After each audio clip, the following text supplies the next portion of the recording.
नमस्कार। आज हम पढ़ेंगे कक्षा षष्ठी में अध्याय 3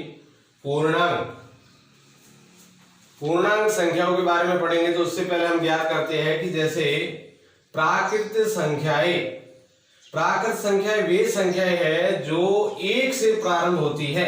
1, 2, 3, 4, 5 और इस प्रकार से आगे लगातार चलती रहे तो यह जो है प्राकृत संख्याएं कहलाती है। पूर्ण संख्याएं जैसे देखिए, पूर्ण संख्याओं में 0 से प्रारंभ होती है। 0, 1, 2, 3, 4, 5 ऐसे लगातार चलती रहे तो ये जो संख्याएं है ये संख्याएं पूर्ण संख्याएं कहलाती है। ये गत प्रश्नावली में हमने पढ़ा था। अब हम पढ़ेंगे ऋणात्मक एवं धनात्मक पूर्णांक। ऋणात्मक का अर्थ है जहां हम माइनस का प्रयोग करते हैं, माइनस की संख्याएं आती है वे संख्याएं ऋणात्मक संख्याएं कहलाती है, और जो प्लस धन में आती है वह जो है धनात्मक संख्याएं कहलाती है। अब हम संख्या रेखा पर समझेंगे तो जैसे ये संख्या रेखा खींची गई है। संख्या रेखा में यहां 0 स्थित है। अब 0 से ठीक दाईं ओर बढ़ेंगे। 0 से यह जो है 0 से यह दाईं ओर है और 0 से इधर का जो है ये बाईं ओर है। अब यहां देखिए, जो 0 से अगर हम दाईं ओर बढ़ेंगे तो वह संख्याएं धनात्मक होगी और बढ़ती जाएगी। जैसे देखिए 1, 2, 3, 3 से 1 बढ़ी 4, 4 से 1 बढ़ी 5, 5 से 6 बढ़ी है, 7 बढ़ी है, फिर 7 से 8 बढ़ी है। तो ऐसे जो संख्याएं ठीक दाईं ओर बढ़ती जाती है वैसे उसका मान अधिक होता जाता है। जैसे 1 से 2 बढ़ी, इस प्रकार से सारी संख्याएं आगे जैसे दाईं ओर संख्या रेखा पर बढ़ेंगे तो यह जो है धनात्मक संख्याएं कहलाती है। अब 0 से ठीक बाईं ओर चलना, एक कदम 0 से छोटी संख्या जो है वह -1 हो जाएगी। -1 से जो छोटी है वो -2, -2 से भी छोटी -3 है, -3 से भी छोटी -4 है, -4 से भी छोटी -5 है, -5 से भी छोटी 6 है। इस प्रकार से हम ये कहेंगे कि इधर ठीक ऋणात्मक संख्याएं बाईं ओर बढ़ती है 0 से तो उसका मान स्वतः ही कम होता जाता है। ये संख्या जो है ये -1 से भी -2, लेकिन -2 बढ़ी है लेकिन इसका मान कम है क्योंकि यह संख्या जो है घटती हुई चलती रहती है। ज्यों-ज्यों संख्याएं बढ़ेगी वैसे आगे बढ़ते ही संख्या जो है उस पूर्ण संख्या से कम होती जाएगी। यह जो है इस प्रकार से धनात्मक और ऋणात्मक संख्याओं को हम इसे संख्या रेखा पर लिखते हैं। जैसे देखिए एक प्रश्न लेते हैं, संख्या रेखा पर +2 व -6 को निरूपित कीजिए। इस संख्या को निरूपित करना है, ढूंढना है कि वह संख्या जो कहां है। तो देखिए ये संख्या रेखा खींची हुई है। अब ये जो देखिए सेंटर में एकदम बीच मध्य में 0 है और 0 से ये धनात्मक संख्या है तो ये जो 0 से दाईं ओर बढ़ती है तो दाईं ओर बढ़ेंगे 2 के पास जाएंगे। जैसे 1 और ये 2 तो 2 पर जो है गोल घेरा कर दीजिए इसके ऊपर, ये जो है निरूपित हो गई। अब जैसे देखिए -6 को निरूपित करना है तो 0 से ठीक दाईं ओर बढ़ेंगे, -1, -2, -3, -4 और -5 और ये -6 आ गई। तो जो है ये -6 के ऊपर भी गोल घेरा करेंगे तो यह जो संख्या है संख्या रेखा पर निरूपित करना कहलाता है। अब जैसे संख्या रेखा में जैसे ये देखेंगे -4 से भी बड़ी संख्या -3 है, -3 से भी बड़ी संख्या -2 है और -2 से भी बड़ी संख्या जो -1 है ऋणात्मक संख्याओं में, और -1 से भी बड़ा जो है 0 है। ये तो इस प्रकार से संख्याएं जो है बड़ी छोटी होती जाएगी। अब देखिए यहाँ जो है संख्या युग्म है, बड़ी एवं छोटी और बराबर का प्रयोग कर तुलना करना है। जैसे देखिए 0 और -8।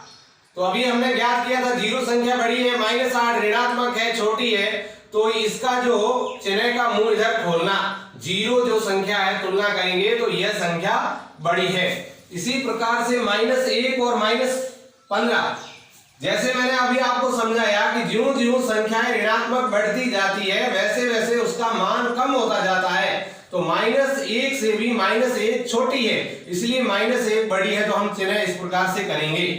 तो यहां भी देखिए 5 और -5 अंक समान है, लेकिन ये ऋणात्मक संख्या है इसलिए ये छोटी है, इसलिए हम जो है इसका चिन्ह भी हम इसकी ओर करेंगे कि ये संख्या जो है बड़ी है। 0 और 6, ये 0 न तो धनात्मक है न ऋणात्मक है, इसलिए 6 संख्या जो है बड़ी है। अब देखिए -20 और -2, -20 और 2 ये धनात्मक संख्या है, ऋणात्मक है, तो ऋणात्मक संख्या धनात्मक से छोटी होती है। इसी प्रकार से देखेंगे 331 और 932, इन दोनों संख्याओं में बड़ी संख्या कौन सी है? तो बड़ी के सामने जो है इस चिन्ह का मुंह खोलना है, तो ये संख्या जो बड़ी है। और जैसे 200, 231 और यहां भी हम चिन्ह कर देते हैं, जैसे लिखते हैं 231, यह संख्या जो है दोनों संख्याएं आपस में समान है, इसलिए समता बराबर का चिन्ह जो है हम करेंगे।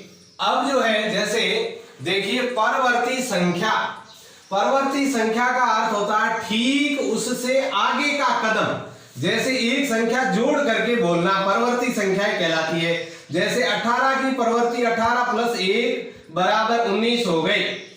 और दूसरी संख्या होती है पूर्ववर्ती संख्याएं। पूर्ववर्ती संख्या का अर्थ है ठीक उसके पहले की, तो इसलिए उसको 201 की जैसे 200 है, इसका अर्थ हुआ 201 में -1 करेंगे तो 200 प्राप्त उससे ठीक पहले की पूर्व की संख्या जो है प्राप्त होगी। अब हम निम्न निष्कर्षों पर पहुंचते हैं। प्रत्येक धनात्मक पूर्णांक ऋणात्मक पूर्णांकों से बड़ा होता है। ऋणात्मक पूर्णांक है जैसे यहां वाले -213 और यहां हम 2 ले लेते हैं, तो ये देखिए यह जो संख्या है वो बड़ी है। कारण है कि ऋणात्मक संख्या से धनात्मक संख्या जो है चाहे कितनी छोटी है लेकिन यह संख्या इससे बड़ी है।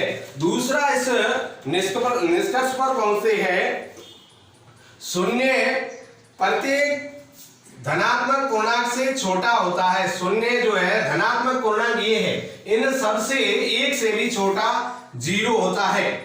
फिर है शून्य प्रत्येक ऋणात्मक संख्या से, शून्य जो है ये शून्य ऋणात्मक संख्या से बड़ा होता है। इन सभी संख्याएं जो लिखी हुई है इनसे जो है 0 बड़ा है। शून्य न तो ऋणात्मक पूर्णांक है और न ही धनात्मक पूर्णांक है। फिर कोई संख्या शून्य से दाईं ओर, शून्य से दाईं ओर इधर बढ़ती, शून्य से दाईं ओर इधर बढ़ते हैं। कोई भी संख्या जो है शून्य से ठीक दाईं ओर जितनी दूरी बढ़ेगी, जितनी दूरी बढ़ेगी उतनी ही वह संख्या जो है बड़ी होती जाएगी। फिर कोई संख्या शून्य से बाईं ओर जितनी अधिक दूरी बढ़ेगी उतना ही उसकी वह संख्या जो है छोटी होती जाएगी। इस प्रकार से जो है और भी हम एक प्रश्न सरल करेंगे। जैसे देखिए कि 20 से 0 और 7 के मध्य पूर्णांक लिखिए। ये 0 व -7 के मध्य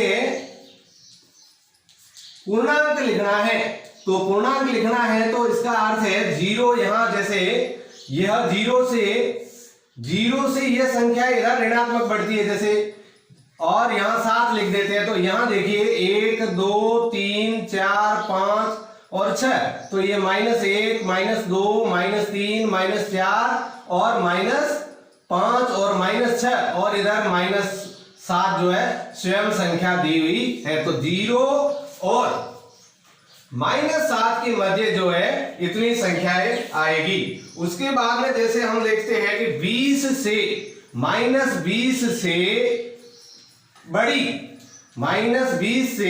बड़ी जो है 4 जो है पूर्णांक लिखिए। इससे बड़ी संख्या लिखनी है तो देखिए -20 से बड़ी -19 होगी।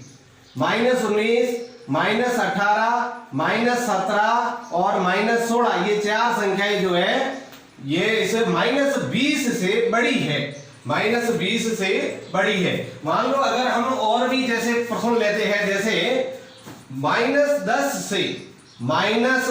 से छोटी 5 संख्याएं लिखनी है, छोटी 5 संख्याएं जैसे लिखनी है तो -10 से छोटी, -10 से छोटी यानी ज्यों ज्यों ऋणात्मक संख्याएं बढ़ती जाएगी वैसे वो जो है उसका मान छोटा होता जाएगा या छोटी होती जाएगी। तो देखिए इससे छोटी जो संख्या है वो -11, -12, -13, -14 और -15 ये 5 संख्याएं जो इस प्रकार से है।